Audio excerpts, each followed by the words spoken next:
көшесіз тамақ болса ham бір кеспіс қайнап тұрса үйіңде бір шәйнек шайың болса, қатты наның болса, сондан басқа езат керек емес екен. Мен Шымбай районында Кеңес совхозында туылдым. Ең бақытлы инсанлар ең апайы шаңырақта жасап жатыр. Себебі ауырып жығылып қалған еді алып. Сол қорқып кететінім айырылып қалды. Судырғы ұстап, аяқ қоларын тартылып қалатын дәрежеге барды. Толғасаң сен, ұмытып кетесің бүгініңді. Осы баламды қайыққа барып оқиман, не істеймен десе, мен соған таярман. Еш адам іштен туған жоқ. Еш адам байлықты бір жақтан әкелген жоқ. Қара минетпенен. Мына екі көзіміз көрді.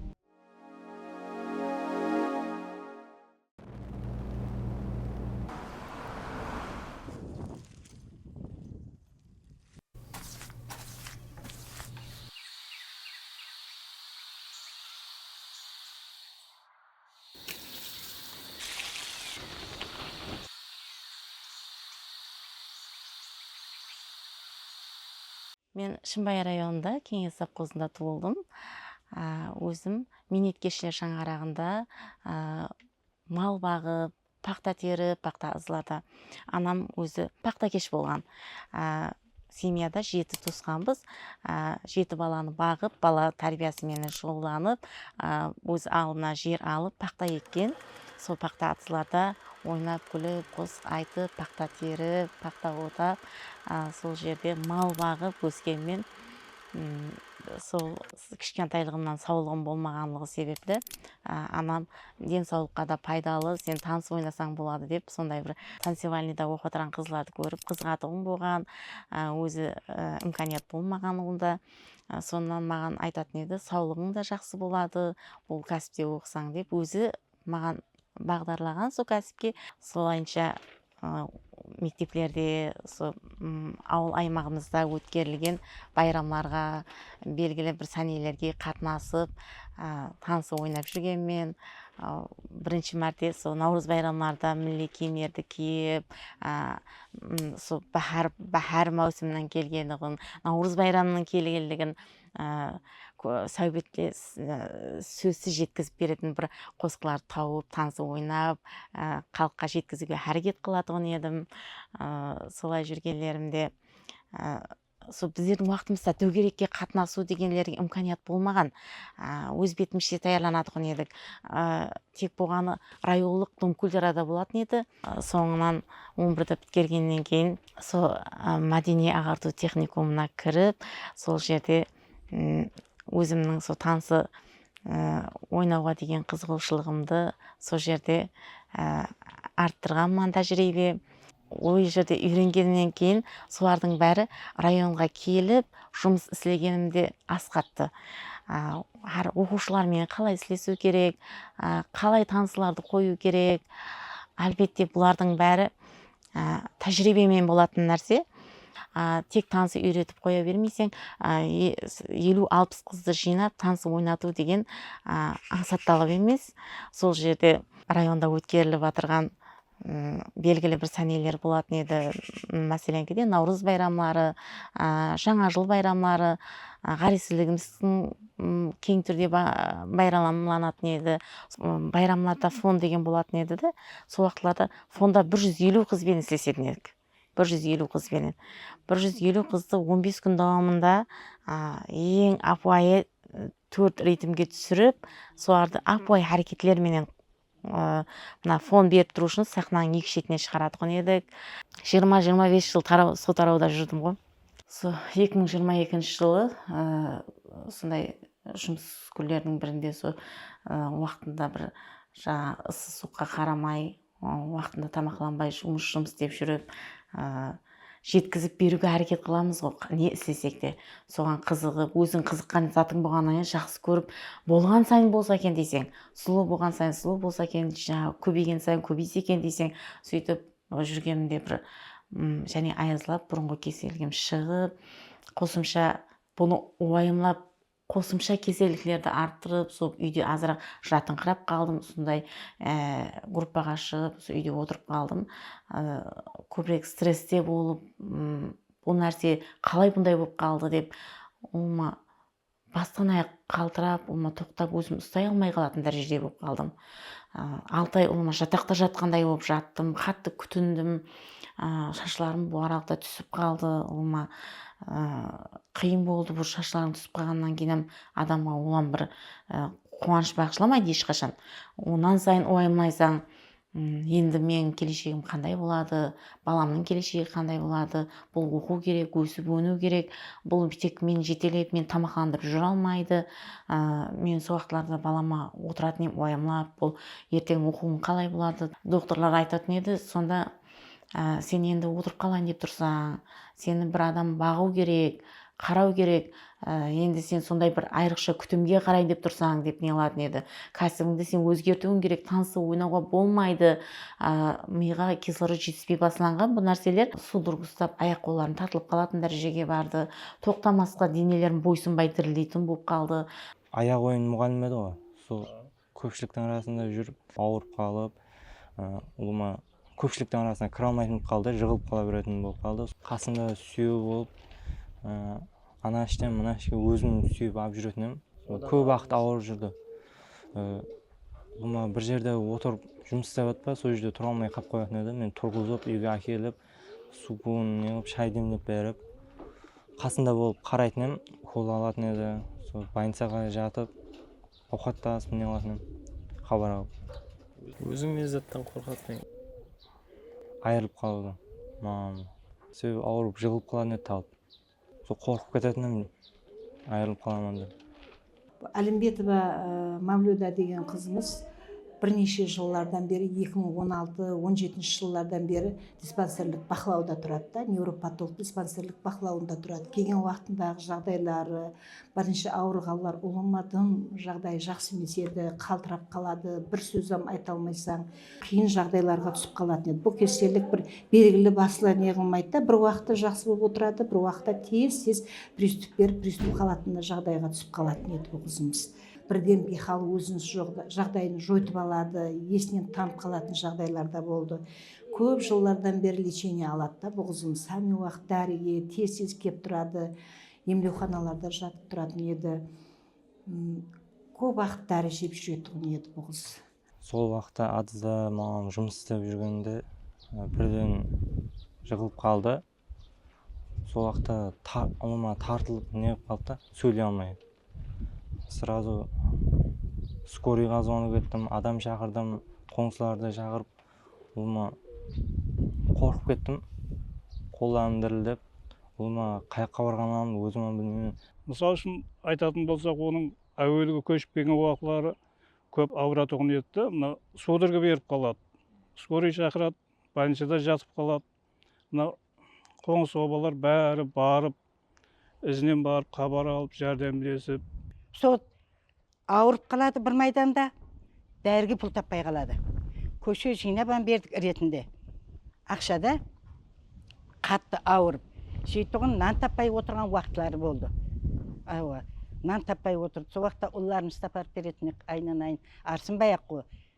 Міне қалыс, жибер, аш отырма. Енді әйтеуір пұл бере алғанымыз жоқ. Ішетін жейтұғын әйтеуір арасында беріп тұрдық. Пұлды бергенлер берді. Обалына не керек. Үйде отырған уақытларымызда бір уақытлары қазан салатын сатыларам болмай қалатын еді, ішіп жейтін. Мәселен, бұл бастың уколларын алу ұшынан көбірек қаражат керек. Үйде бар тапқанның бәрін дәріге апарып келгеннен кейін ішіп жейтін нәрсе болмай қалатын еді. Сол уақытларда көбірек қоңсы қобаларым қарасатын еді. Сондай бір уақытлар болатын еді. Құр қамырды суға қайнатып, соған тұз салып, соған бір мазал тамақ болатын еді. Қатқан малаларды, үйге әкелген қатқан малалардан суға шайға басып жейтін. Сондай уақытлар болатын еді. Үйде жейтін қазанға салатын еш нәрсе болмай қалатын еді. Бірақ соның өзі бір мазал тамақ болатын еді. Бір күшлі дәрі жегенмен 12 күн.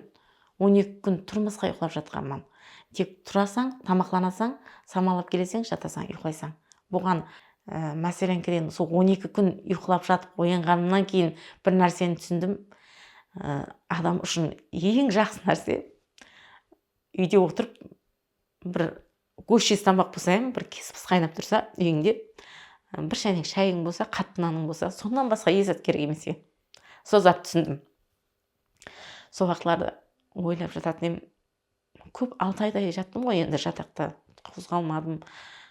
Ең бақытлы инсалар ең апайы шаңырақта жасап жатыр. Олардың 300 болса да тамағы бар. Телевизорында бір қызық емес көрсетіп тұрыпты. Бір шәйнек шайы, қатқан наны бар. Сол семьялар денсаулығымен отырған болса, сол ең жақсы бақытлы семьялар десем, солар десем болады. Сол бақытлы шаңырақ десем болады солар. Сондай бір уақытлар болды мен өмірімде. Бір күн адам денсаулығымен жасаса, сол ең жақсы мазалы өмір сүрген уақыт екен. Сол күннің қадіріне жеттім сол уақытта. Сол аналарға да айтқым келеді. Сол үйіңде әмме нәрсең жетіп тұрыпты, бала-шағаң алдыңда, мәселен өмірлік жолдасың алдында, мына еліміз тыныш, суымыз мол, нанымыз мол, денсаулығымызбенен үйде отырғанымыздың өзі үлкен бақыт деп ойлаймын. Біздердің еліміздей тыныш ел жоқ десем болады, мәселен қандай нәрселер болып жатыр қазір шетелдерде. Мен сонан қуанамын, мәселен бұл жерде не істеймін десең имканият бар, көмектеседі.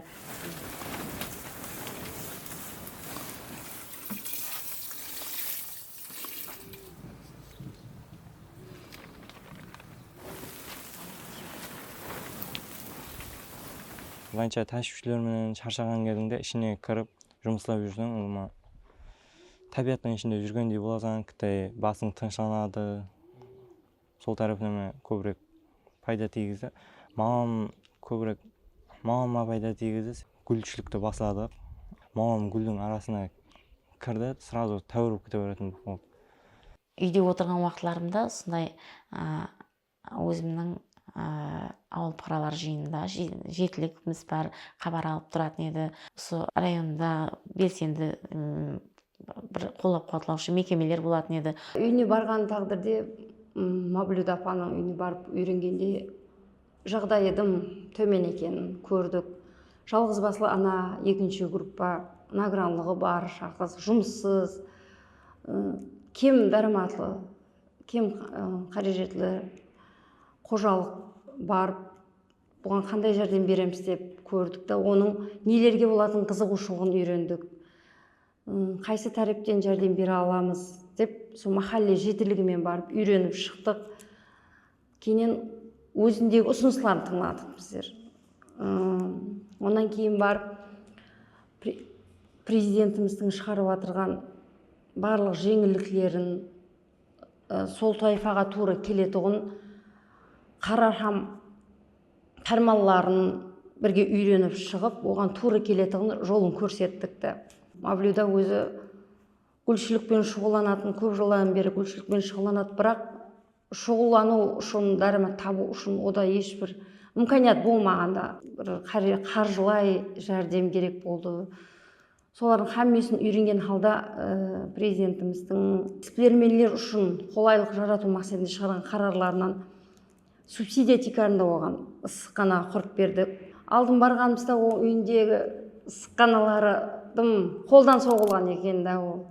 Сондай награнлығы бар шақс өзінің минетіменен, өзінің несіменен дәрімі табу үшін ұмтылып жатыр да ол.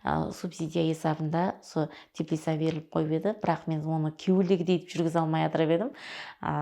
Өзім білген гүлдерімді, жинаған гүлдерімді егіп, өз бетімше бір дараматсыз, тек болғаны бір кеуілімнің бір тыншылығы үшін гүл егіп қарап жүретін уақытлар еді. 2025 жылы 25 январ күні Өзбекстанда қызмет көрсеткен тәдбіркар деген дейма, минеткеш деген дейма бір апамыз бар, Шарапат Нариева гүлші. Сол Жизақ қаласынан тұратын екен, сояқта өзі гүлшілік тарауымен шұғыланып басылаған, бірақ ол қазіргі дәуірде көп тармақлы дихан фермер қожалығы десем болады.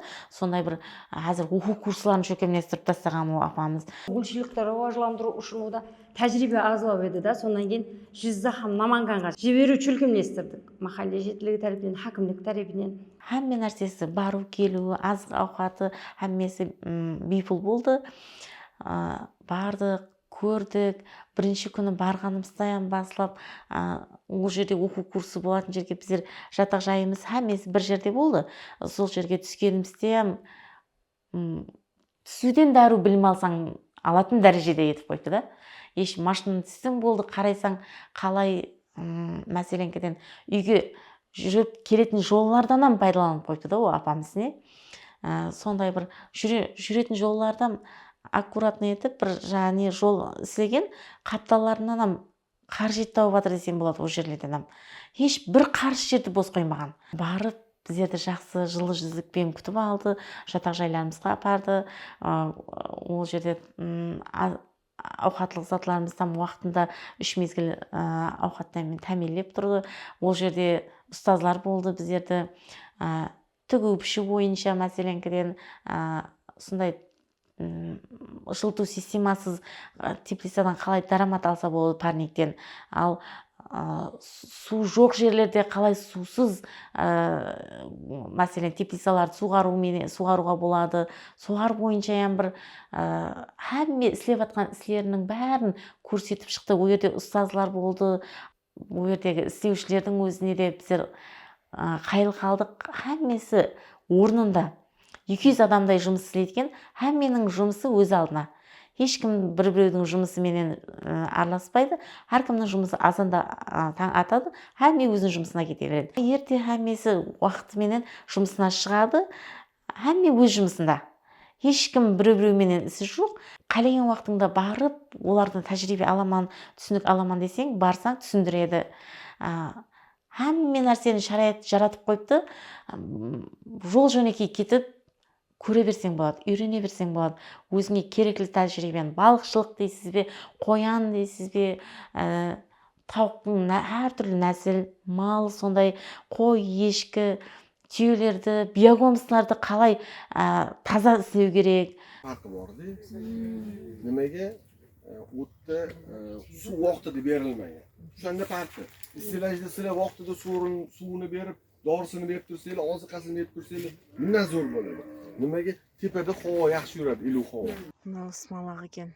Ысмалақты сөйтіп егіп қояды екенсең, суын береді екенсең, төгінін береді екенсең, тауыққа берсең, тауық жақсы мәйіп болады екен.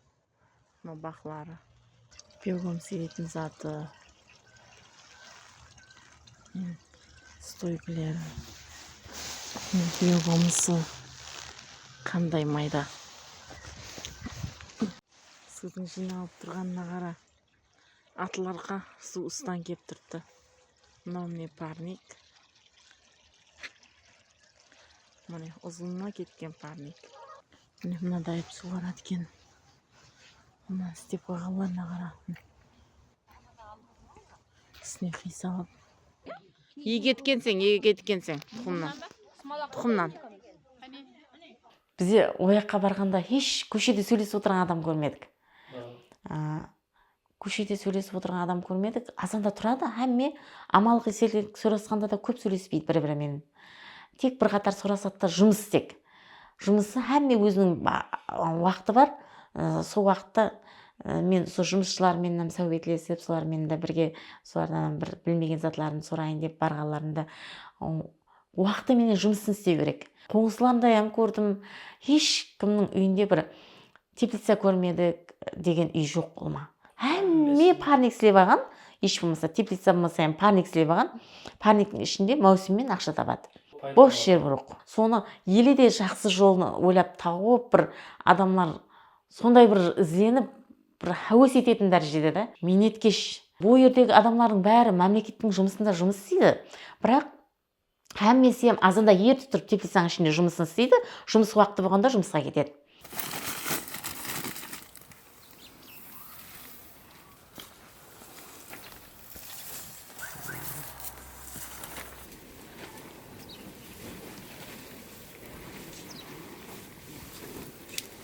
Сол жерде бір хапте давамында көп нәрсе үйрендік сол жерде. Көп тармақлы екен. Сол нәрселерді көріп, тек бір гүл емес, ода гүлдің өзінің неше жөнелісі бар. Одан қосымша басқа тауық дейсіз ба, мал, қой, ешкі, түйе, әмме нәрсе бар екен. Балық, солардың бәрін көріп, ол жерде бәрібір былай былай оқыған басқа, тәжірибе басқа. Сол жерде көріп, үйде істеп көріп, оны келгеннен кейін замар көсіріп көрдім. Енді бір шарайет жаратып, мына жаққа цитрус мейвелерді әкеп, балам банан әкеп өсіріп көрді. Жақсы екен. Мына жақларға енді орын ажыратып, құда қаласа, банан, мандарин, лимон егіп көріп, цитрус мейвелер деп отдельно теплица қылып, осының ішінде әзір егіп отырыппыз. Енді көбейтіп, қазір бахарде көбірек мынадан ақша тауып тұрпыз, міне. Осы бір мына қазір мына шақасын қиып, хризантема деген гүл. Шақасын мына шақаны қиып алып, мына жерге тық қойсақ, бұл демде гүл болады. 14 күнде дайын болады. Міне, ұсын әзір клокқа шығарып сатсаң, 1000 сомнан сатсаң да болады. Міне, мына мияталардан жақсы пұл тапсаң болады. Осы мінекей тұрыпты.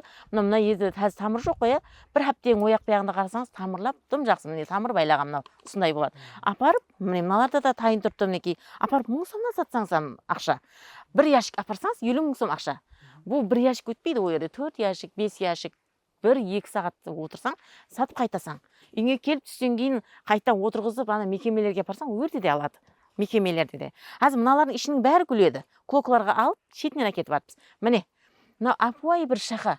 Магазинде гүлші қыз беріп еді, маған мынаны көбейте алсаң көбейт. Бір шақадан әкеп қанша гүл болды. Өткен жылда да саттым, биыл да сатып жатырмын. Міне, мынау бегония деген. Сол Жизаққа барғанда бір несін әкеліп ек, үйге өсіріп алып, жерге егіп алып. Содан мүмкін емес еді, мына шақаларынан көбейтіп, даже жапырағынан көбейтіп бар. Жапырағынан. Мына ерінбесең жапырақтан, болмаса шақадан болса тез дайын болады. Соларды егіп, соларды көбейттік. Міне, мыналардың бір түбек асаң болады. Шарайет болса болды. Шарайет жаратып, неғысаң, мынау әзімеке ұстырсында тұрыпты қоя. Ұсын жұлып алда стаканға отырғызып апарсаң, 3000 сом, 5000 сом, сәл сұлу болса 10 000 сомға да горшокларға отырғызып апарсаң болады. Мінекей мыналар мәселен былтырғы бүздегі атроскілер. Бүзде сондай басылған, асти өсіп қабеді, енді бәркел жақсылап өсіп жатыр мінекей. Енді жан жаққа беру үшін жоғарысын шырпып тастаймыз. Мұны аяғынан шығарады, содан кейін сата береміз. Бұл тез көбейеді, тез өседі. Тез өседі, тез өзін көрсетеді. Міне, мына жапырақлардан болады гүлдер. Міне, уже мынау тамырлайды, сүйерден 3-4 тал шығады. 3-4 гүл, бір жапырақтың қасынан. Осылайынша дарамат тауып үйрендік біздер. Енді қазір баламның оқуына дейсең бе, өзіміздің кәмпит жайымыз қама, әмбе затқа Құдайға шүкір жетерлі. Өзімізді арқайын тәмелдеп отырыппыз. Міне қазір нерге басамыз, асте шетінен шығарып сата береміз. Міне, мынандай басып тастаймыз, әкеп тамырлайды, алып шығып сата береміз, әкеп қайттан отырғыза береміз. Міне мыналардан аз қиып, мына жерінен мына жаққа қойып тастап, асты бетін шақалап әкете береміз. Міне, бір жапырақ. Міне, бір жапырақтың қасынан неше гүл шығып тұрыпты. Сондай етіп, асти өсіріп, неғыла берсең болады. Міне, мыналара мәселенкеден, мына ергешкем қойылған болса, жоғарысынан шықты қоя, мына қиып алып, және қоясыз, және гүл.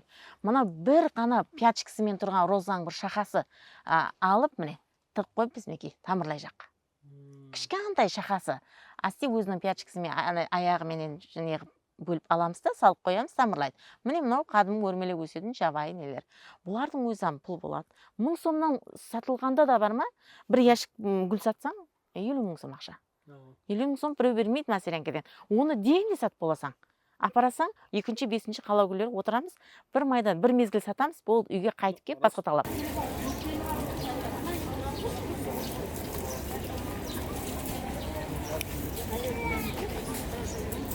Біртеға білесен бір 25-ке. Нешеге? 5. Жеті болса? Қойғыш 5-ке 5. Иә. Қайсысы? Мына екеуі ма? Осы балаларынан бөліп көбейтіп алсаңыз болады. Мына азырақ не қыласыз? Мынандай жапырақларын алып тұра бересіз, міне қураған. Мына жақтан уже не қылып, шағалап шыға береді. Жапырақларынан қорықпасаңыз да болады. Өзі қартайған жапырақлар. Сіз әзір кухняңызға қоясыз, мүмкін кіреберіске қоярсыз. Айнасын ашып қойын, есік ашып тұрсын. Айна мен есік. Сонда жақсы неға. Замия гүлкіз қой. 18-ден беріп атырпыз. Ау, дұрыс. Суды деп көресіз, топырағын өзгертпей тұрың. Мынандай айтып көресіз, екеуінде де топырақ болады. Мынадан арманға түскен уақытта су берің, ызғарлық. Көп құратып жібермейін. Ашпайды бұл. Осындай зеленый масса жақсы өседі. Басқа бұған ұсы қазір қалып тұрған. Ертең және әкелеміз қой. Яқшы. Адамның тек ар жағында болса, әрекет болса, шарайет болса, осы шарайетті жаратып берген құрметті президентімізге бәріне мыңда бір рахметімді айтамын. Әмме нәрсе біздер үшін жаратылып жатқандай қиялымда. 2025 жылдан басланды бұл зат. Қазір осы келемен кешкем бір азғантай уақыттың ішінде қандай қылып өзгертіп жіберді мені. бұның бәрі бірден болмайды еш. Бір жылдың ішінде осындай өзгеріс кіргізді, маған рахмет. Осы баламды қай жаққа барып оқиман, не істеймін десе, мен соған таярман. Бір күні Айдамирмен сөйлестім өзіменен, жеке жасымменен сөйлесіп, сөйтіп, неге қызғасаң, еркін сөйлесейік дедім да енді. Ашық айт, қызғатқан затыңда неңде. Сөйтіп, аға деді, ол қазір мен қызыққанмен деді, қызығушылығым несіне бара алмайтын жағыма деді, қазір оқуданам. Сол анам денсаулығына байланысты оқи алмадым. Анам қасынан ұзаққа кете алмаймын. Анам ауырып қалуынан қорқамын. Сондай затларды айтып. Түсіндім оны. Тәуекел еттік. Енді бір не болды? Құрметті президентіміздің жастар экспериментін қолдап қуатлау бойынша көптеген имканиятlar жаратылған қазір елімізде. Сол қатары районымызда да біздердің жастарға деген ісі бар, экспериментлігіне деген ісі бар, жүдә күчлі. Жастарды, біздер район жастарын әр махалледен жәмлестіріп, бір жинап, уәлаятларға жаңағыдай тәжірибе алмасу есабында жіберетін едік та. Науайы, Наманган, Анжан, әр түрлі уәлаятларға жіберіп, сол жақтағы жаңағыдай цехларды, заводларға жіберіп, сол жақтағы көріп келген затларын жастар істеп, өздерін қызықтыратын едік. Сөйтіп Айдамирге айттым, 3 күн уақытыңды не қылып, маманың қасынан не қылсаң, жаңағыдай дәрілерін не қылып, мамам 3 күнге Анжан уәлаятына жіберейік. Мамаға да өзіміз қарасып тұрайық мияқтан. Махаллемен бірге барып айтып, хабарлап тұрамыз сен. Ол не затқа кейін баста түсінген жоқ. Сен барып келгеннен кейін өзің пікірің өзгереді, көп затларды көріп келесең, көз қарасаң кеңейеді деп түсіндірдім. Мен 2025 жылы Анжан уәлаятына саяхатқа бардым. Бұл саяхатта көптеген жастарменен көбірек эксперименттерден тәжірибе үйрендік. Өздерінің жұмыс бағдарын үйретті. Яғни қалай экспортке шығарып атырғанларын, қалай істеп шығарып атқанларын, товарларын. Олардың әрбір қалада істеп шығарып атқан брендтерді біздерге таныстырды. Үлкен объемда істелінетін көлемі біздердегі футболный стадионнан 3 шығады шамалап. 1000-нан көп адам жұмсайды екен жаңағы. Себебі бір үлкен завод емес, 3-4 істелінген екен да жаңа жерде. Бір үлкен жерде 3-4 заводты бір завод қып қойыпты да. Олма әммесіне кіріп шықтық, әммесінде істеленіп жатыр. Үлкен объемда істеленіп жатқан екен. Ешкім тоқтап жатқан жоқ, әмме жұмыс істеп жатыр. Ешқандай бір отырып қалып, олма әмме әрекетте ғой. Қатты меймандос екен. Біздерді заводты айландырып, әмме нәрсені көрсетіп болғаннан кейін, өздері обедтілендірді, үлкен кафеге алып барды, үлкен дастархан жайдырып, жақсы меймандос халқы. Кейіннен біздерді үлкен объемда теплица менен шұғыланып жатқан экспериментке алып барды. Бұл жерде мен көрмеген жаңадан гүлдерді жетістіріп жатқан екен. Һәм және букетный розаны шиповникке сабып, оны әр қыл көріністерге келтіріп, оларды сатып атырған екен. Мен бұл жерде үйренген нәрсем, гүлді гүлге сабып, дараматқа кіруге болатыны. Анжанда, теплицада үйренген тәжірибелерімді әзірде ауылға қайтып, үйде өзімнің теплицамда істеп көріп атырман. Бірақ бұл басқашалау, яғни фикус гүлі. Бұнда жапырақ төгіліп қалған жеріне жаңадан шақа шығару мақсатында басқа фикус гүлінен кішкене бөртікті алып, сол жапырақ төгілген жерге сабып, жаңадан шақа шығарып атырман. Бұнда қазірде сол бөртіклер шықты, мына жерде жапырақлар төгіліп қалған болса, мынаяғынан жаңадан шақа шығып, осы жерді толтырады, һәм бұны қиып алып, және де көбейтсе болады. Қазірде осы ұсылды жолға қойып атырман. Мен Анжанға барғаннан 3 нәрсені үйрендім. Бұнда біріншісі әрекет ету керек, тоқтамау керек екен. Екіншісі қанша көтеріліп, байысаң, меймандос болу керек, характерің өзгермеу керек екен. Оларда көрген нәрсем үлкен дарамат тауып атыр, бірақ сонда да халқы меймандос, ешқандай дауысын көтеріп сөйлемейді. Үшіншісі бұл бизнестегі жаңа технологиялар. Мен бұндан алдын біздерде бұндай технологиялар бар екенін білмес едім. Бұндай заманауи технологияларды көріп, мен бұлардан хайран қалдым. Сондай болу керек. Бұл жерде сол зат жетіспейді. Харекет. Кем харекет етеді адамдар. Харекеттен тоқтамау керек екен, тек қорықпау керек, харекеттен тоқтамау керек. Қазірде президент жастарға көп қарасып жатыр. Имканиятлар көп әзірде. Тек баслау керек, істеу керек, қорықпау керек екен болды. Қорықпай басласа, істесе, бұндай заводтан оның істесе болады. Наманган қаласына бардық. Ол жерде гүл байрамына бардық. Кейінен көбірек мен көрген затым экспорт. Экспортпенен көп біздердегідей істеп шығарып, ішкі базар тәмелеп отырғанымызға қуанамыз ғой біздер. Көбірек экспортқа істейді екен ол жерде. Қайсы неге барсақ та, қай жерге барған болсақ та, әммесі ірі карханалар, сондай бір не істеп жатқан болса да экспортқа шығару, тек бұған экспортқа шығару. Сондай рауажланып кеткен, менің бір хәуесім келген жері, ешбір цех жоқ, үй жоқ. Қалекенің кетіп баратыр, любой бір қалеген үйіне кірсең, әмме үйінде бір істеп шығару бар. Кішігірім цех бар. Әмме нәрсе. Қолдан келетін не өнер бар. Афуай тастабақлардан істеп, өнер нағысларын сызып, Афуай тастабақтың өзі көп болса 5-6 мың ғой, 10 мыңнан аспайды. 25 мыңға ашекем аралықта сатып отырды. Сондай нәрселерді көрдік. Мен ең қызықтырған зат сумкалар, мәселен, қолдағы кошелоклар қолға ұстайтын, солардың өзінен нағыслар тоқып алып, қымбат сатып отырды. Бір сондай бір жер екен, ол сырттан адам гүл байрамына барып, сол жерде жол сұрағанымда білдім. Наманганның өзінің халқының адамларын көрмедім десем де болады ол жерде. Кеште гүл байрамында айланып жүріппен, жол сұрасам, әмме сырттан келген. Наманганның өзінің адамлары сауда сатықта отырды. Бұғаны, жұмыс. Әмме ол жерде еш бос отырған адам жоқ десем де болады. Бір 2 айдай дауам етеді екен ол. Біздер соның бір күнін көрген болсам, бұның неше даруазасы бар екен, тез айланып көрдім. 7 даруазаны көрдім. 7. Ол 12 даруаза екен, кейін қарасам. Ақыралардан сұрап, бұл неше өзі қайдан таусылады, бұл ізде десем, 12 даруаза бар екен. Соның 7-уін көргенде де көп нәрсе көрдім. Ол жерде сауда сатық істеп отырған адамның есап саны жоқ. Афуай затларды сатып отыр. Әммесіне өздерінің бренд жаратылған. Бренд жаратып, бренд жабыстырып, сондай бір, не десем болады, әйтеуір нәрсені бренд қылып, сондай дәрежеге алып шыға берген да. Мен бір қуанған жерім сол болды. Гүл дегеннің есап саны жоқ.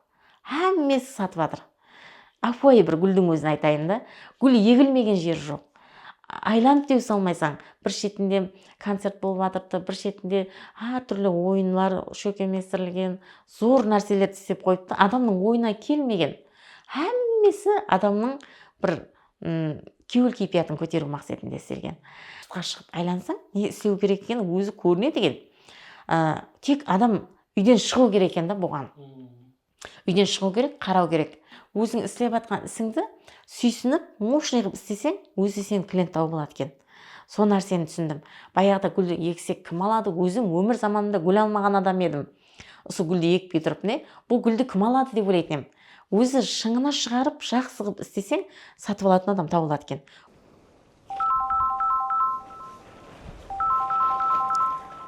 Алло. Ассалаумағалейкум. Қалайсыз, аман сау барсыз ба? Қалай денсаулықтарыңыз? Жақсы, рахмет, бәрі болып жатыр, рахмет. Бар ғой гүлдеріміз, дала гүлдер ме? Әзір біздер көбірек хризантемалар шығарып тұрпыз ғой. Хризантема, питония далаға егуге. Шапралылар бар, ақ боп ашылатын ромашкілер бар. Егіп беретін болсақ, бұлар біздер аз 1000 сомнан жіберіп жатырпыз.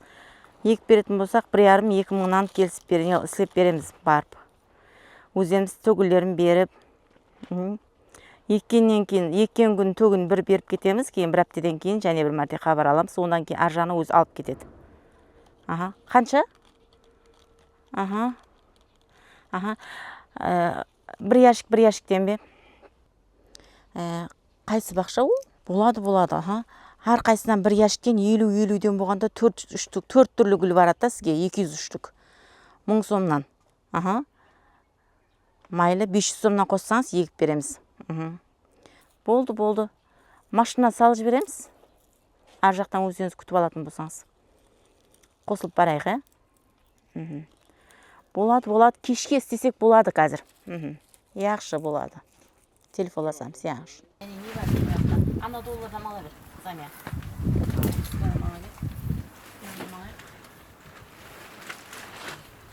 Астынан кейін қытай босатын қашты енді. Осы жерден сақалар шықпашты.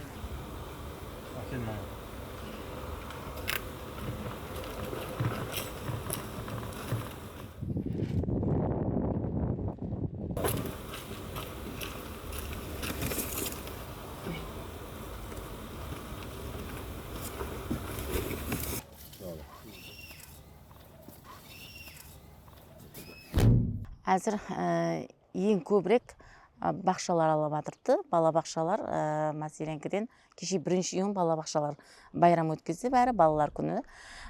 Солар көбірек заказ етті. Мәселенкіден егіп беру бұл мәселен. Бұл жерден жіберсек бұл таксимен өзіміз салып жібереміз, өздері күтіп алып. Мәселен өздері жабылып шембілік өткеріп егу мүмкін біздерге айтса біздер егіп беріп жатырмыз. Солайынша дарамат келіп тұрды. Қазіргі уақытлары дараматы жаман емес. Базарға апарып өзі дараматтың иесі болды. Баласы да үлкейді. Баласының арқасында әйтеуір екеуі тынбайды, қашан барсаң, атының ішінде азалы кеш қысыменен от жағады. Өзім жерді 4 көшенің көше биімен арасында барып қабарап тұрамыз. Көмір жағады, әйтеуір тынбайды. Минеткешілігі арқасында сонеге ерсі деп ойлаймын мен өзім. Мына жерін жер қылды. Жерді жер қылды. Жерді ташкілерді алады, біздің үйдің белелерін алады, кетпелерін алады. Мынадай болып жатқан жер ғой. Соны жер қылды, қазы, өйтті, бүйтті, әйтеуір сонынан гүл әкеп гүл егетін болды мынадай. Har ниет мыналарды қоршады өзі не қылып, ар жағында біреуін қоршап қойып еді. Өңіледі, ау не қылып атсаң? Апам мыналарды егіп атырман дейді. Бір күні шімішке еккен, бір күні жүзім еккен, бір күні жаңағы шабдал еккен. Не дей, барлығы дым жақсы көгеріп атыр да. Барлығы гүл. Барлығы түбекке отырғызып қойды. Роза гүлдер деген мынадай болып. Мощный болып тұрады үйіне барсаң. Қазіргі жағдайлары жақсы. Қазір енді көп уақыттан бері бұл жұмыспен байланыстамыз да біздер. Гүлшілік жағдайына өттім, гүл өсіруменен ұсту затпен шұғылданып жатырмын деп айтып еді. Сол шұғылданғалы бері ұлыма жағдай жақсы.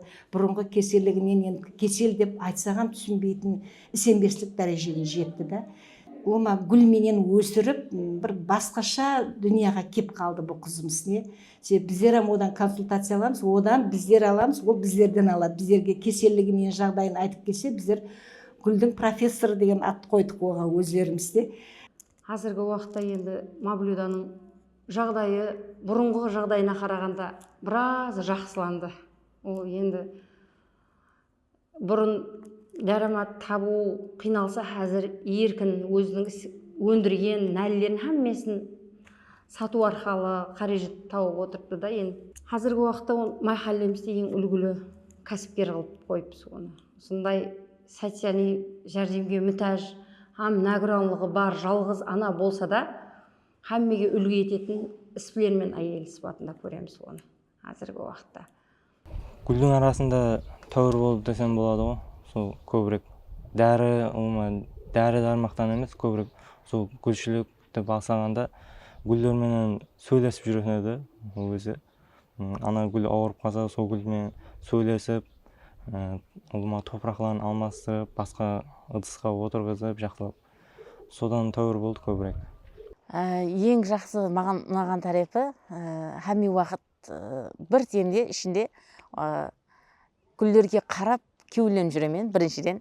Екіншіден, мәселенкеден бүгін науқасланып ауырып қалған болсам да, сол күні түстен кейін түргеліп, өзім дәрілерімді жеп алдым да, өзімді алып, мына гүлге келгеннен кейін еш нәрсе ядыңда қалмайды. Ішінде гүлдермен сөйлесіп, жақсы настроение көтеріліп, ауырғаныңда ұмытып кетесің. Ең жақсы маған ұнаған тарапы, мәселен, күнделікті тез-тезден өтіп тұратын кружлар азайды менде.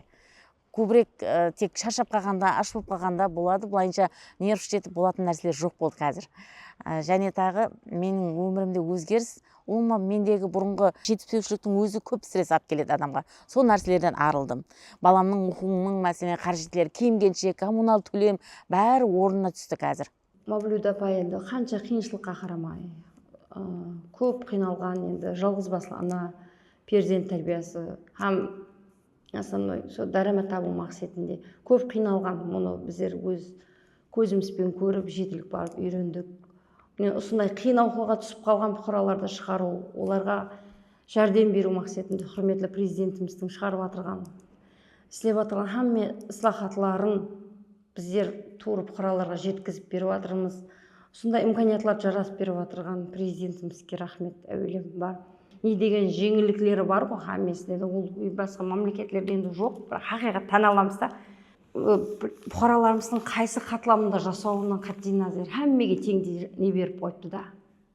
Һәммесіне теңдей жеңілдік, тең имканият, һәммесінен сол имканиятларды жақсы пайдаланғанлардың һәммесі жетілісіп кетіп жатыр хақиқаттан да. Тура пайдаланып, мынандай қиын оқиғаға түсіп қалған, кем қаражетлі, кем тәмеленген шаңырақлар бар хақиқаттан де. Мысалы соларға тура жеткізіп береміз ғой президентіміздің, мысалы мынандай субсидия, мынандай жеңілдіктер бар деп. Соларға тура жеткізіп берсек, олар деген уже бейшара алдыңғы жасап жатқан қиын дәуірінен уже қандай да бір жарқылық көрінгендей болып, жақсы жасау үшін болады екен ғой, тек постоянно қиыншылық болып тұра бермейді екен ғой деген зат. Халыққа тура жеткізіп берсек, халық хақиқаттан тоқ жасайды, тыныш жасайды, хақиқаттан да еш қиыншылықсыз және кейпиятам жоғары болады да олардың, халқымыздың да. Һәмме сол нелерін толық жеткізіп берсек, бәрібір еңбек керек. Құдайға шүкір, қуанамыз осындай болып жасап жатқанына, расын айтқанда. Әйтеу кісіге қол созбай, өзі алдаса, енді баласы әйтеу оқуын біткерсе, оқуға кіргізіп жатыр. Рахмет президентімізге, осындай жетім жесірлерге, қайырып қасірлерге қарасып, балаларын оқуға кіргізіп, әйтеу осы оқуын біткерсе, ертең қолында диплом болса, әйтеу бір жерге жұмысқа кіргізсе, ал сонымен толғат деймен, толғасаң сен, ұмытып кетесің бүгініңді деймен. Сөйт, сол міне осындай имканиятларды жаратқан президентімізге міндеттарман. Көп рахмет. Осындай жетім жесірлер үшін көзінің қырын салған, халыққа қызмет істеген үшін соған міндеттарман менде. Мың рахмет. Мен ең қуанатын нәрсем сол болды. Һәмме мәселен шығарылып жатыр ғой, фарман шығарылып жатыр, қарарлар шығарылып жатыр, әртүрлі имканиятлар жаратылып жатыр. Бұл имканиятлардың бәрінен мен пайдаланбадым десем өтірік болады. Һәмме басқыш кетірген имканиятлардың бәрі мәселенкіден қандай имканият жаратылса, кімге берілген болса, дәру мені ойлайды. Сондай бір инсан бар еді, себебі район бойынша таныды мені. Район бойынша. Мәселен, Нүкіске барсам да, әйел қызлар бөлімі ояқлардан мәселен, қаяқларға барсам да, сіз Шымбайдағы Гүлшығызсыз ба деп танитын дәрежеге барды. Солардың бәрі, мәселен, сондай имканият бар. Сен содан пайдаланасың ба деп маған айтады да, сол вақытлары мен бірден бір рахметім осы жұртбашымызға, президентімізге рахметімді айтамын. Мінеттарман ол адамнан. Осы мәселе осы саясатты жолға қойып алып барып жатыр ғой. Мен де Құда қалесе бұндай болып тұра бермейме, үлкейіп кетіп, бұларды кеңейтіп, тармақларын көбейтіп, жан жаққа сондай паниклерді көбейтіп, жерлерді алып жатырмыз Құда қалесе, оларды егіп, олардан дарамат тауып, істеп Құда қалесе жолға қойып асам, бірінші кезекте жұмыс орнын жарата жақпан. Осы президентіміздің алып баратқан саясатын қолдап қуатлау үшін.